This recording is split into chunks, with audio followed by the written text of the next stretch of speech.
Hey kids, it's Pastor Monty. I'm really glad you were able to join me again today on Monty and Friends. We have a special guest who should be coming around pretty soon. Knock, knock, Pastor Monty. Who's there? It's me. It's your favorite stand-up comedian chicken, Cash.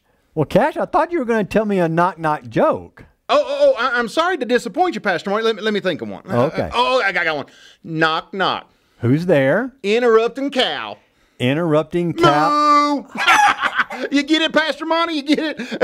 I said I was an interrupting cow, and then when you started talking, I interrupted you with a moo, just like an interrupted cow would. Oh, that's a good joke. Yep, I think it's the kids, I'm sure, really enjoy that one too. Yep. That's good. They could try that on their parents. Yep. That's true. Yep. Anyway, I came for some help, Pastor Monty. Well, I'd be glad to help you. Do you need help with homework again? Nope. Okay. But that does remind me, I was reading in my history book, and I learned about a king who was only 12 inches tall. I don't remember learning about a king who was 12 inches tall. Yeah. He was a terrible king, but he was a great ruler. You get it? Because a ruler is that thing you measure with, and it's only a foot or 12 inches tall, just like the king.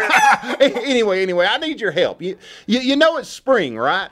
Oh, I definitely know that. My allergies tell me that it's spring. Well, since it's spring, I tried to start a garden. Oh, that's a great idea. You know, our community garden here at church is going to start soon as well. Hey, that's great. You know, all the kids should ask their parents if they can get a box this year. That'd be a great idea. Yep. I think so too. But, okay, so my problem. Okay. I planted some seeds and I watered them. Okay, well, that's the right thing to do. So I don't understand the problem, though. Well, that's when the problem happened, Pastor Monty. Okay, well, I bet I know. Yep. Did the birds come and start picking your seeds and eat them? Because, you know, birds can be really a pest at times during planting season. I mean, not you, of course. No, not me. No. No, it wasn't birds, but I did see two blackbirds, and they were stuck together in the garden. You saw two blackbirds stuck together in the garden? Yeah, and I think they were Velcros. You get it?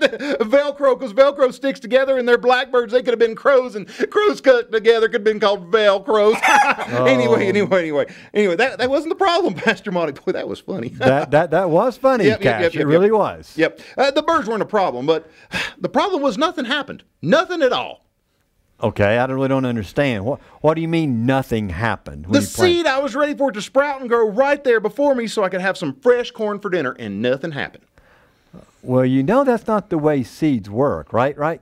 Cash, I mean, you have to plant them. What, really? Then water them like you did. Okay. Then you have to wait for them to start growing and pop up through the ground and then grow taller and then produce that ear of corn. It takes a lot of time. Well, ain't nobody got time for that, Pastor Monty. I want my corn now. Have you watched your farmer when he plants?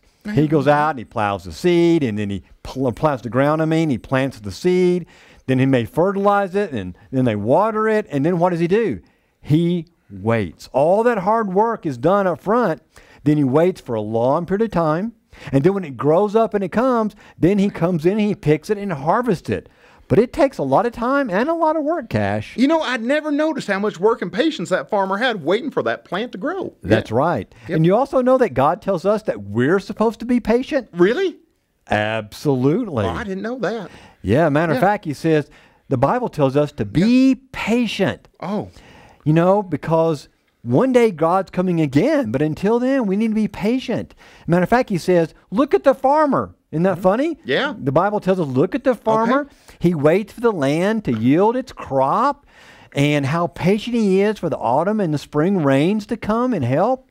And he says, you too have to be patient as well. Oh. It's very important to God that we're patient and not impatient, which is the opposite of patience. Yeah, I think I've been impatient. Maybe just a little bit. Yeah. You know, because to be patient means to wait. Oh. It also means to wait and not get your way when you want it. Oh. And to wait without really complaining. I didn't realize that's what patience was all about, especially not complaining. That's really hard, Pastor Monty. Exactly. It's important because, you know, life's not all about getting what we want when we want it. Yeah. It's not about getting our way. Yeah. And patience comes when you're okay with not getting your way, and you're willing to trust God and wait on His timing. Well, Pastor Monty, thank you for your help. I have learned so much about being patient and planting gardens. But I've got to get to bed, and you should too, because the cows are falling asleep in the fields.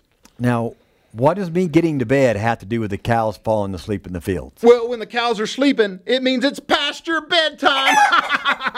You get it? Because the field is a pasture and the cows sleeping means it's past their bedtime, but you thought I meant it was past your bedtime. I cracked myself up. Thanks for helping again, Pastor Monty. I'll see you later. You're very welcome, Cash. Thanks for the jokes.